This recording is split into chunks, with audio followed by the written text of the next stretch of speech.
বুধবার সারাটা দিন আমার ডাক্তার দেখাতে দেখাতেই কাটলো। হাই, আমি কুয়াশা। আশা করছি তোমরা ভালো আছো, আমিও ভালো আছি। তো সবাইকে গুড মর্নিং। সকালবেলা ঘুম থেকে উঠেই আগে যেটা আমার প্রথম কাজ, নিজের বিছানাটাকে সুন্দর করে গোছানো, তারপর নিজের বেসিক স্কিন কেয়ারটুকু। সকাল থেকেই খুব ব্যস্ত, কারণ 10টার মধ্যে বেরোনোর কথা ছিল, আমাদের 10:30 হয়ে গেছে। খাওয়াটা খেয়ে আমি আর মা চাকদার দিকে রওনা দিয়ে দিয়েছি। যেহেতু আমাদের বাস রুটটাই সব থেকে সুবিধা হয় এই চাকদা যাওয়ার ক্ষেত্রে, তো আমরা বাসেই যাই।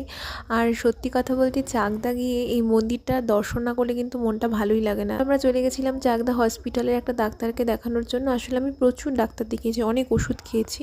দেখে প্রথমে বললো এক্স রে করা আছে কিনা, তো আমি আমার এক্স রে রিপোর্টটা নিয়ে গেছিলাম আগে গাংনাপুরে যেটা করেছিলাম, তো সেটাতে বুঝতে পারছিল না বলে আবার একটা জায়গায় রেকমেন্ড করলো, হ্যাপিডেন্ট বলে, সেখানে গিয়ে এক্স রে করালাম।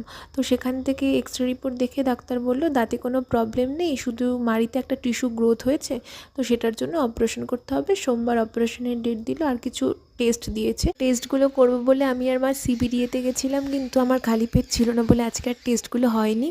তারপর বাড়ি চলে আসলাম, বাড়ি গিয়ে খাওয়া দাওয়া করে মাঠে একটু গল্প করতে বসলাম। আজ এইটুকুই, দেখা হচ্ছে অন্য ভিডিওতে।